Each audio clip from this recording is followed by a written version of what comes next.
I volunteered for the Air Force in about 1940, 41, and I went to Oxford for the usual medical and examinations for aircrew and passed. Deferred service for a period, and then eventually called up and did the usual run through. That was Padgate Initial Training Wing, down to Torquay for 6 weeks, and then eventually sent Athens on the flight engineers course, which I passed, and passed as a flight engineer on Halifax Bombers. All the aircrew were chucked into a hangar one morning and told, crew yourselves up, and you walked about. There was pilots, navigators, gunners, engineers, all walking about, a couple of hundred of you like, sort of thing, and all making your minds up who you wanted to fly with. And eventually you crewed up, you know. I mean, you see a pilot, you thought, oh, he's a handy looking bloke, he'll do for me. And I had to be taught how to handle a Lancaster, and the navigators were doing their exercises all, you know, at the same time, and eventually posted to 35 Squadron Bomber Command. And that's where we did the business. I don't think people really realise how big the Lancaster was. It was really a workhorse. The load that it carried and the amount of fuel that it had to carry, and the aerodrome that we were on had to have the runway extended for us to be able to take off. In actual fact, we took off over the town of St Neots, and we were very lucky at times that St Neots lay in a small valley, so that as we took off the end of the runway, after the full length of the runway, we were virtually airborne, but not because the aircraft was lifting, but because the valley was in front of us. Robbie, the pilot, one finger missing. Johnny Booth, mid-upper gunner. Nick, the rear gunner, Canadian. He was a baby boy. All the women loved him. Yours truly. Note the whistle. The whistle was used if we had to ditch into the water and one was lost. Each of us wore a whistle, and to find one another when you were ditching into water, you could blow the whistle so they could find you.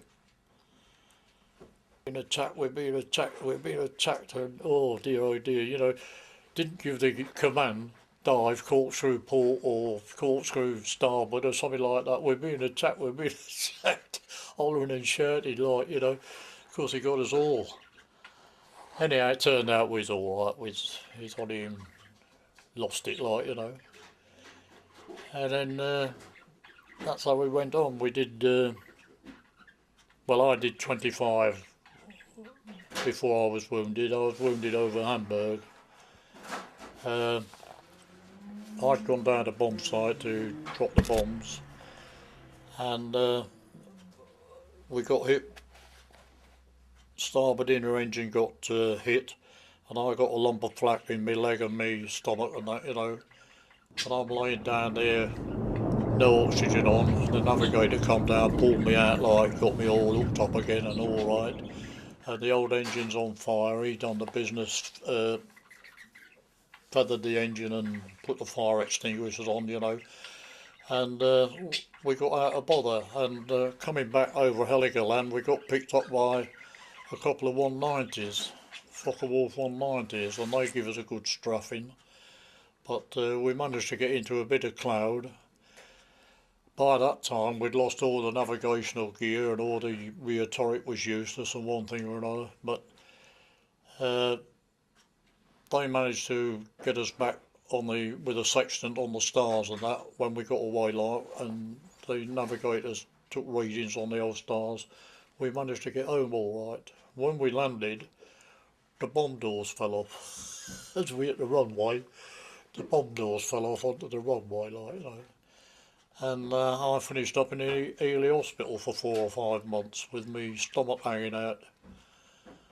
I had possibly what is now everyday sort of operation, a colostomy. When you're fitted with a bag, you know what a colostomy is, don't you? But in those days, I don't suppose there was that sort of thing, because I finished up being swathed in cotton wool from my knees to my neck, with a cut in my stomach, a bit of intestine hanging out, and everything I was eating and drinking just came out and was swathed up in this cotton wool. And I had to have dressings done 3 and 4 times a day, night and daylight, you know. But eventually they put it all back together again, and I've never had any bother with it since, you know.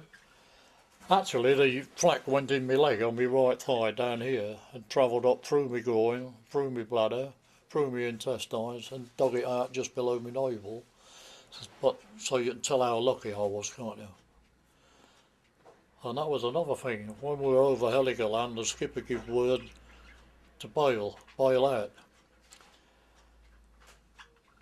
And the navigator, Alan, he took me down to the escape hatch, and he was going to take me, he put my parachute on, but I'd been laying on that when I was on the bomb site.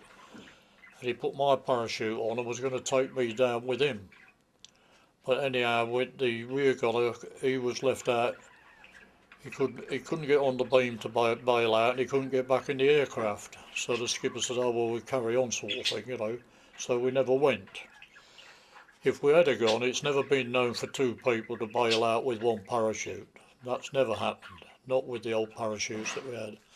And secondly, when they got out for repacking afterwards, it turned out there was about 7 flak holes in my parachute, so we'd never have got down anyhow. And if we had got down the state I was in, middle of the North Sea, I'd never have lived, would I? It's obvious, like the state I was in. So I was lucky, wasn't I?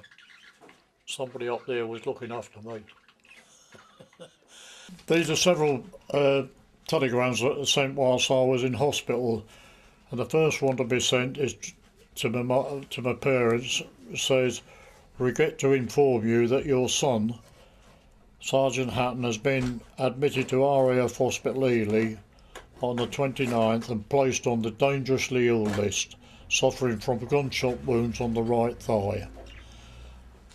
The hospital continued to send these telegrams reporting my progress.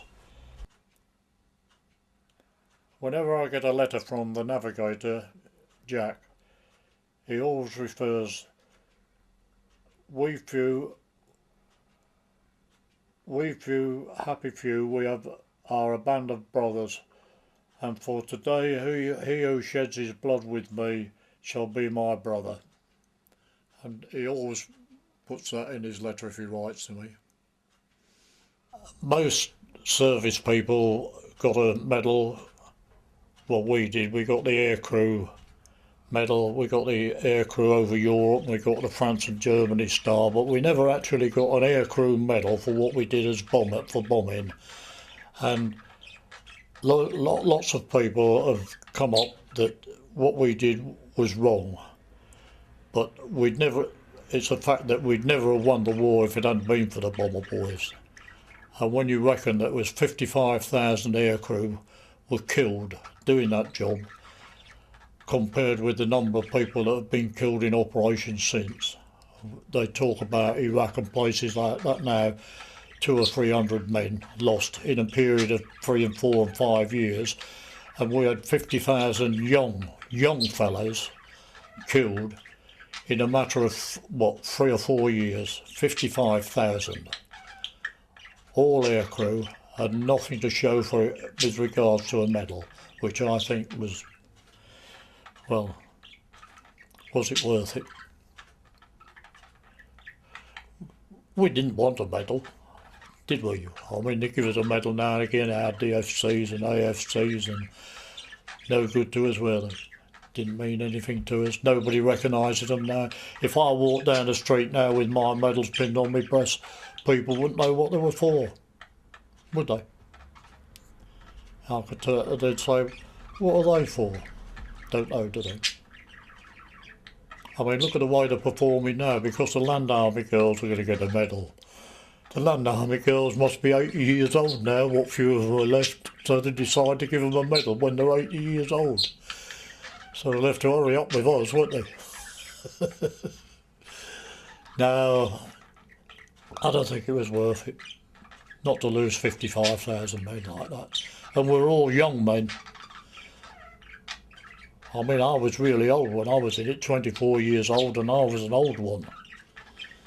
But, no, wasn't worth it.